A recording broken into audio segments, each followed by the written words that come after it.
Hello, my name is Tarek Bethune. The two meditations were written by Rene Descartes.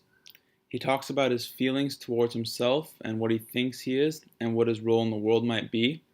He discovers he doubts almost everything except science.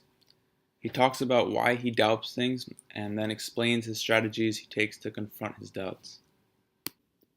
The first question I'm going to answer is, what knowledge does the author doubt? Rene doubts various things. He does not trust his senses because in a dream state you can't trust your senses because they give you false impressions. He doubts whether he's real or not. He questions what his role in the world is. He doubts anything except for science. His reasons for doubting things, he has three reasons. When and why you can doubt everything. Number one, a doubt, this is quoting him, a doubt stops us from every kind of prejudice, aka a doubt makes us question or not accept blindly. So when you think of something, you question what you're thinking about, and it gives you a better understanding of what it is. Number two, also quoting him, it gives us a way for the mind to detach from its senses, because dreams prove to us that we can't trust our senses, and therefore doubting them will help us see whether we're real or whether we're not. And number three, it makes it impossible for us to doubt something if we know it's true. Rene also talks about God creating him, and he mentions that God created him so well that he is so imperfect that he will deceive himself if anyone tries to make him believe something else.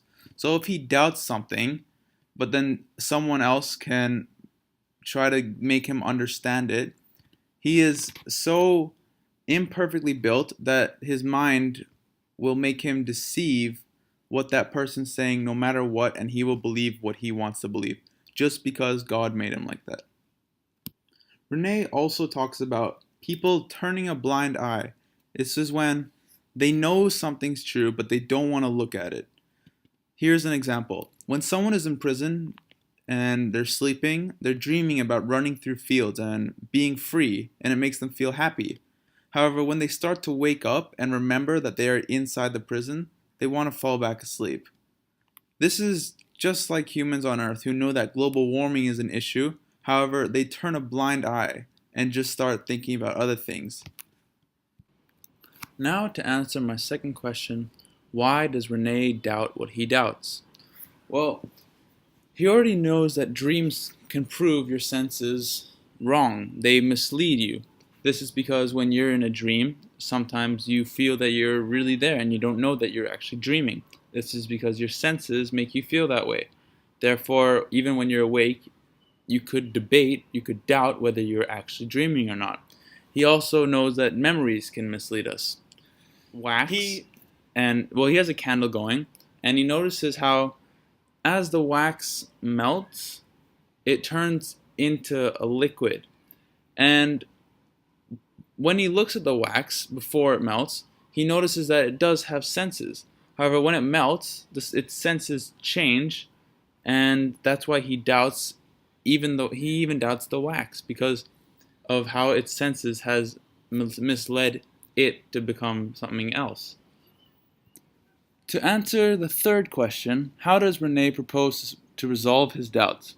Well, what he first does is he starts with the facts. He starts with what he understands. If he only knows something to be true if he understands it.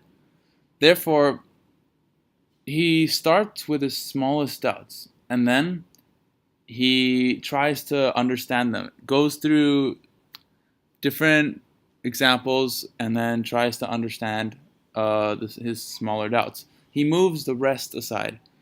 He then moves up the scale to conquer his bigger doubts. And now to answer my fourth question, what are the things in my life that I have radical doubts about and why?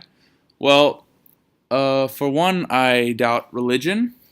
This is because I don't believe that there is any right religion. I also doubt soulmates.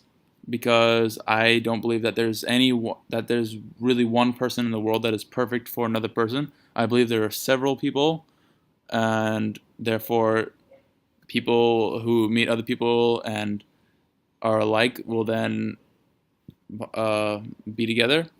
And last, I doubt world peace. This is because countries and communities will always need resources from somewhere else on the planet and will be asking for a lot more money or for something that another country can't give, and therefore there will be a crisis. This is also because governments in different countries, people never agree on the government and always want the government to change. However, the government never wants to go out of power. Therefore, there are always possible civil wars. This is the end of the theory of knowledge summer assignment. Thank you.